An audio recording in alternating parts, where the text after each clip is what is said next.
We are discussing about Dharma. Dharma, the purpose and relevance. The word Dharma is a Sanskrit word.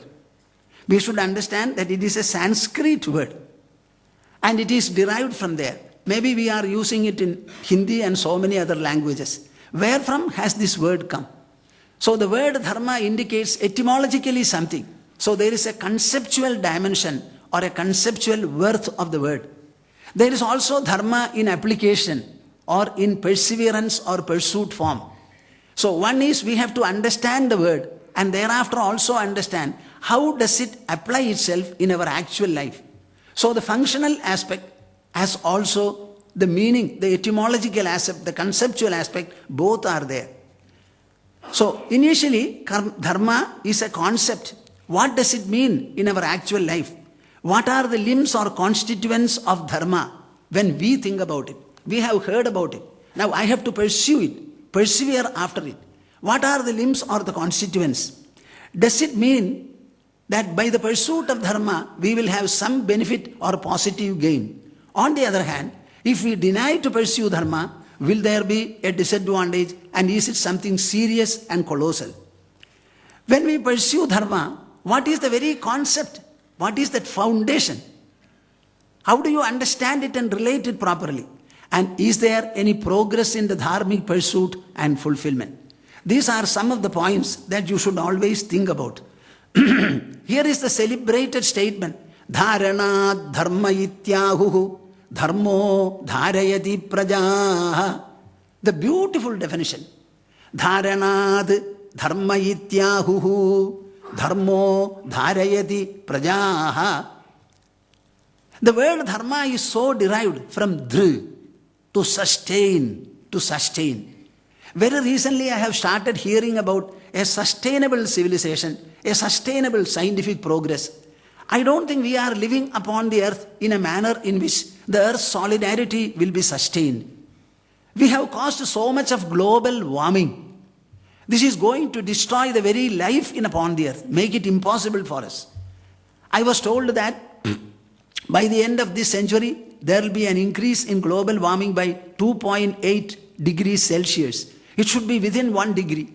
If things continue and unless Earth's own miracle takes place, nature's own miracle takes place, I think we will be driving this surface of the earth to such a precipitous level that life, not only human life, other forms of life also will be very difficult. So are we living in a proper manner? Is it enough if you and I live for a short while, maybe a few decades, and we depart?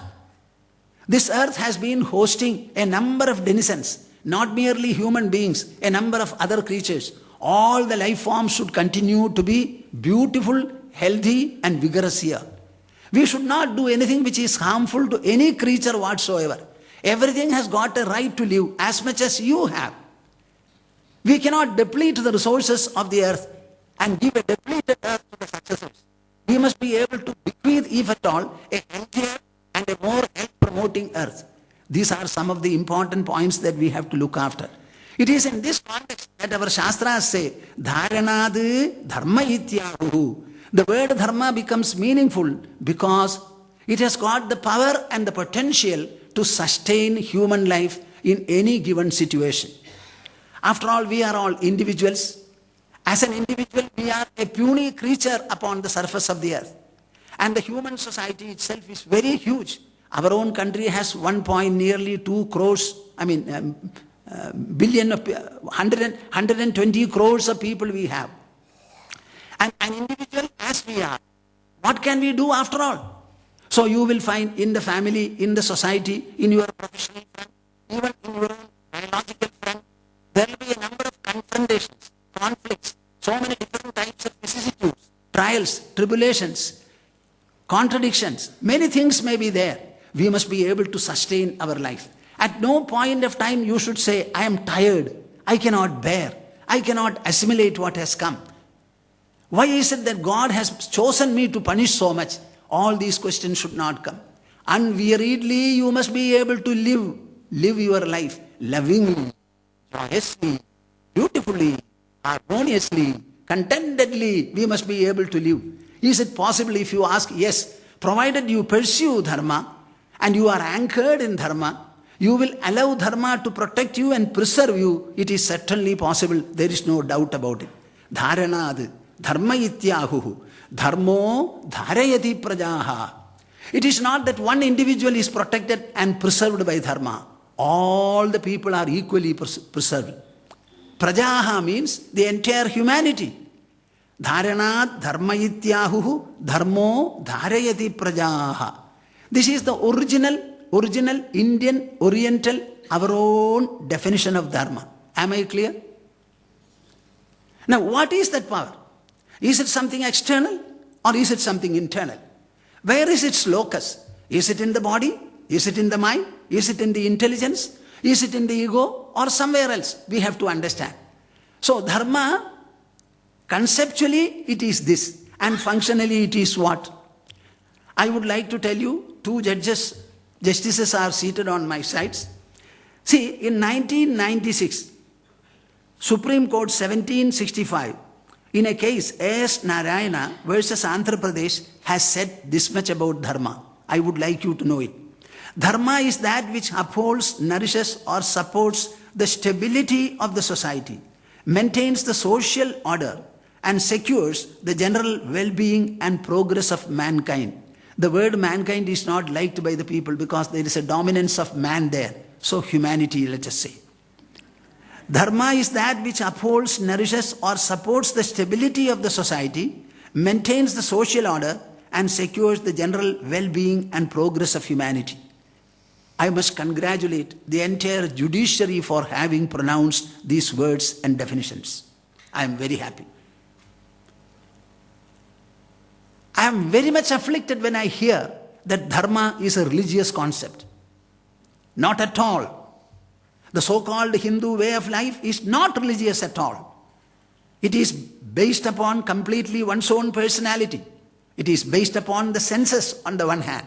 We have 10 senses. We have the mouth to articulate. So it is based upon the sensory bodily plane, then the oral plane, both are visible. Then it enters into the mental plane and the intelligential or intellectual plane. All our concepts, all our practices have nothing to do with an external God or an invisible God. Our God, if at all, is all-pervading. Because He is all-pervading, we have the best of access to Him in our own heart, in our own body. As long as you look to God outside, you will never get Him. You are surrounded by Him, penetrated by Him. In spite of it, you are not able to reach Him and feel Him. What a terrible loss is this. Is it not a shame on humanity? Something that is present everywhere, equally present in you, we are missing. Will our intelligence allow this kind of a calamity? I think there is something wrong. We have to understand it very clearly. So the word Dharma, we have got a constitution. When it was written and given to our people, it contained 3 words: sovereign, democratic, republic. These were the 3 words in the constitution. Later on in 1970s or so, 2 other words were added: secular and socialist. Now the word secular is an English word. It cannot be translated into our language. We cannot translate it. Secularism and secularness, that concept is applicable to the Great Britain, where there is a Church of England, where the ruler, the king or the queen, he or she had a lot of allegiance there. So that is why the secular concept was evolved by them. In our country, our president or prime minister does not have a temple, the country itself does not have a temple. Then what is it that we are relating the word secular here? We only have something called Dharma.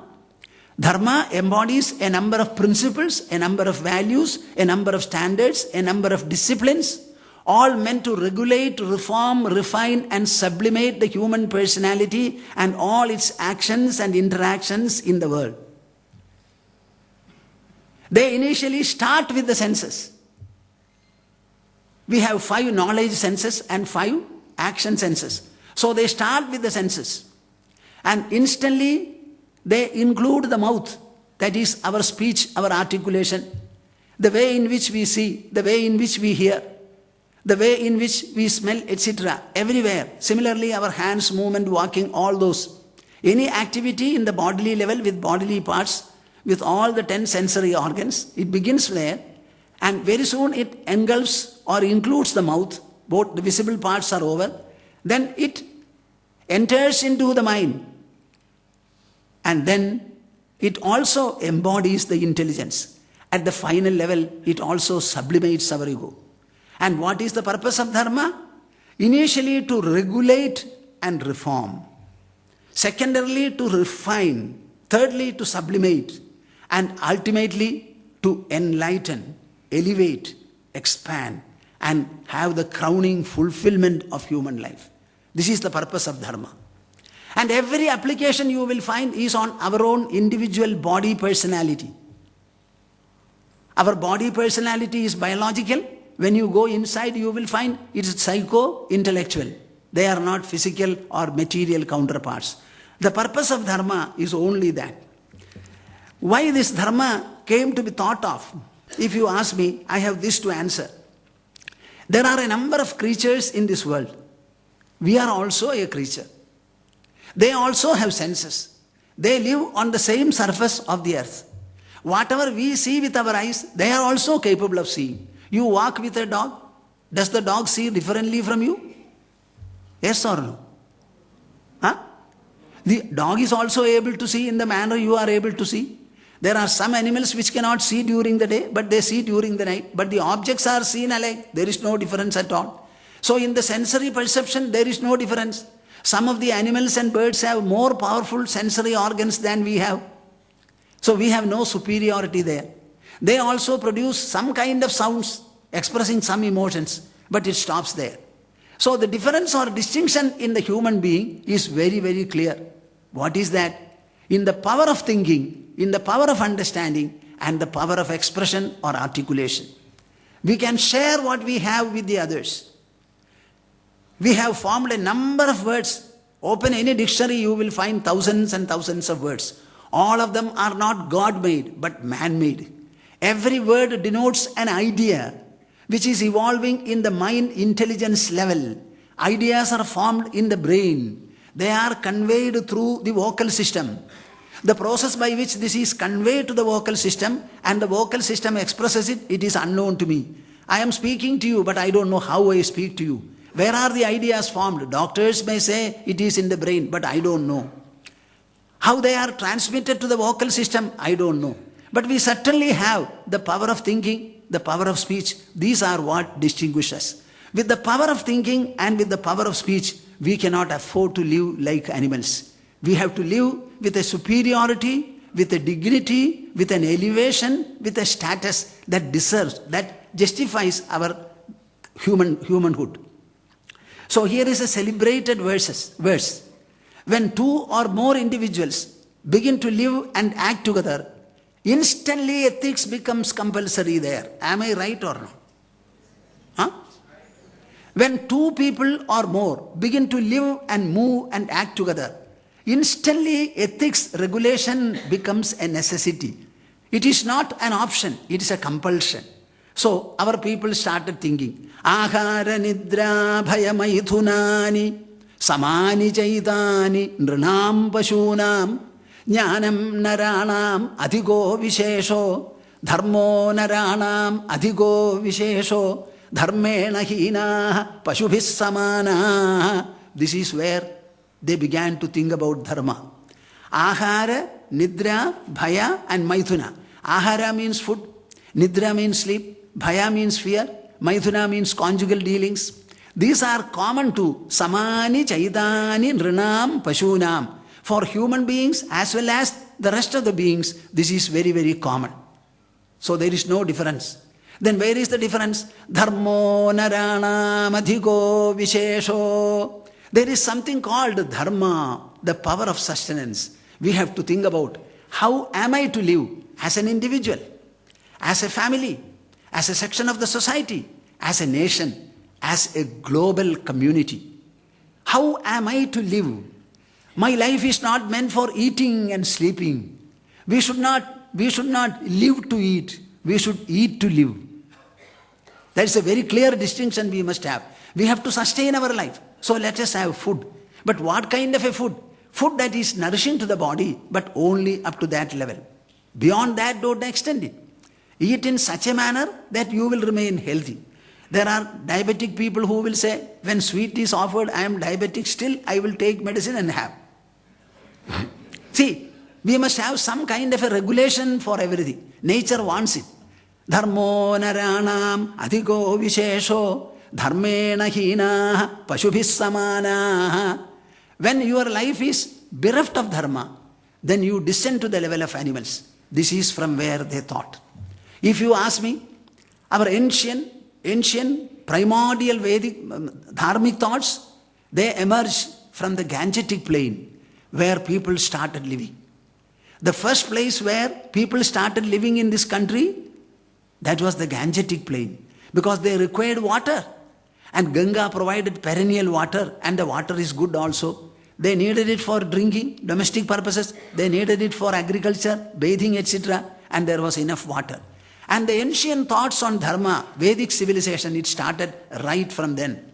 At that time, my dear souls, in the entire world, there was nothing like religion anywhere in the English dictionary or any other dictionary. Religion is actually a system of morality related to God. Our Dharma is not related to God. Our Dharma is related to our own individual integrity. That integration of the four levels of our personality. The sensory level, the oral level, the mental level, and the intellectual level. This is from where we started. This Dharma, you can say, it is a code of conduct. I have no objection if you describe it. But we have so many legal systems, legal procedures. We have a constitution. Regularly Parliament enacts laws. The executive implements them.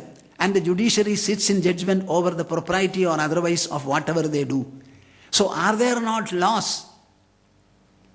Law and enactment, if you examine it, you will find it pronounces crimes and violations and also prescribes punishment for these commissions and omissions. Am I right? Our Dharma is not like that. The distinction of Dharma is that the Dharma is defined in such a manner that the tenets and principles, watchwords, values, etc., when they are properly presented, instantly you will find they will evoke an emotional persuasion from the listener or reader. Mark my words. So the Dharma tries to appeal itself to the mind of man, to the intelligence of man. It consists of a number of values, disciplines, standards, systems and procedures are there. But all of them, when properly explained, you will find, instantly evoke a response from the mind. And what kind of a response? An emotional persuasion. Is it only that much? No. All dharmic codes will also evoke a rational compulsion from the intelligence. The human personality is guided by the mind, employed by the mind, and led by the intelligence. Any kind of a leader, I am asked to talk about the leader, the qualities of a leader. I always say, you have to lead the mind and the intelligence of the people, not their bodies. Human beings are not cattle that you can drive with a stick. You must be able to appeal to their mind, their intelligence. If you want to appeal to the mind and intelligence, you have to know your own mind. Your mind should become sensitive, reflective enough. The intelligence should become rational and introspective.